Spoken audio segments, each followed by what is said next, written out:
What would you be willing to give so that others, maybe even complete strangers, could have access to fresh drinking water? I'm inviting you today to the town of San Marcos, Nicaragua, to a small community called San Jose, where the residents there have been working tirelessly, but with many obstacles, to finally bring fresh water to their homes and farms. La sequía,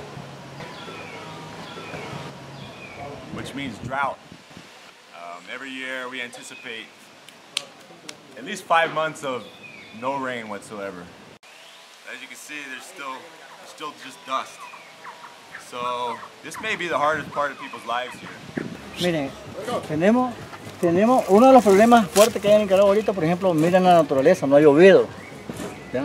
Cuando llueve, pues ustedes saben que se recoge agua de las casas, se ponen canales para recoger el agua hacia algunos barriles. Pero no tenemos todavía lluvia, todavía no ha llovido. Hay que ir a traerlos muy largos, tal vez 2-3 kilómetros de distancia. Y las familias que tienen sus caballitos, qué sé yo, sus bueyes para ir a traer el agua, tendrán que ir a pagar 50, 60 córdobas por un barril de agua, que son 12 latas de agua. Hay las familias que son muy pobres, que no tienen ese dinero para sacar y comprar el agua, o sea que pasamos un problema muy fuerte.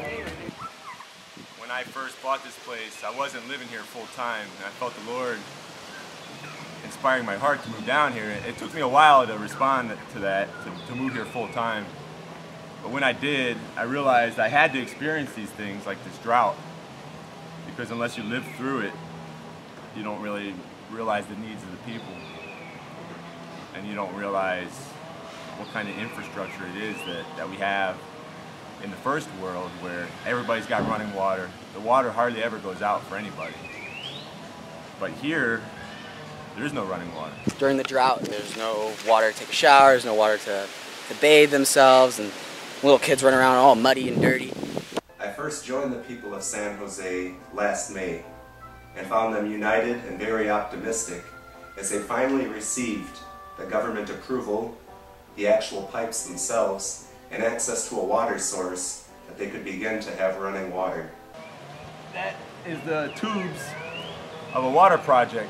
A main line was put in. It was hand dug by local residents, young and old, turning out from all over, coming from their farms and work, to finally put in this water line. Hasta el momento pues pienso de que estamos unidos, por lo que pues todos estamos trabajando juntos, unidos, no en coordinación, no hay individualismo. Todos estamos de acuerdo pues de que por qué estamos haciendo este sacrificio. Sí. Que es un espíritu de desarrollo.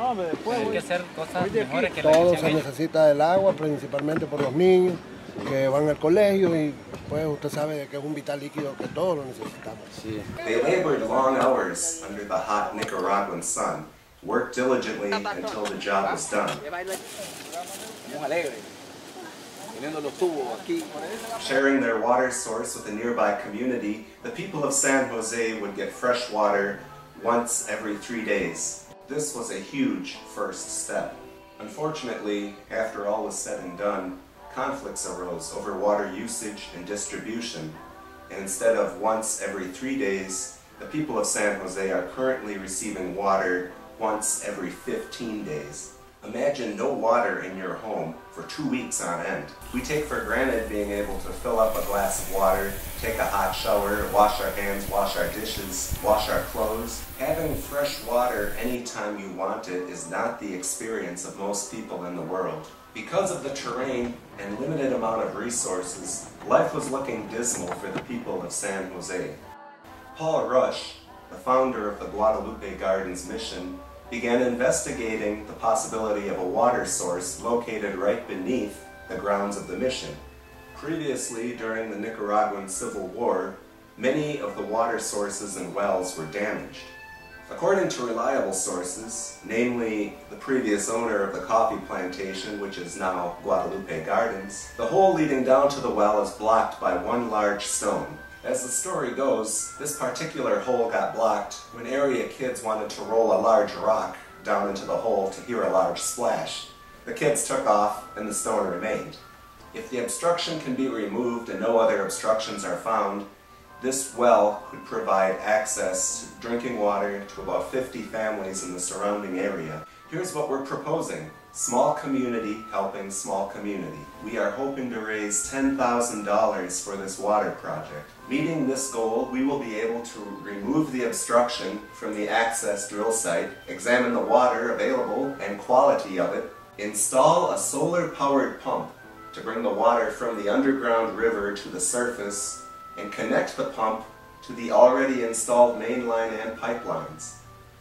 Please consider donating to this water project and helping out the good people of San Jose, Nicaragua. You'll find a link to our GoFundMe.com page as well as a link to our website, GuadalupeGardens.com.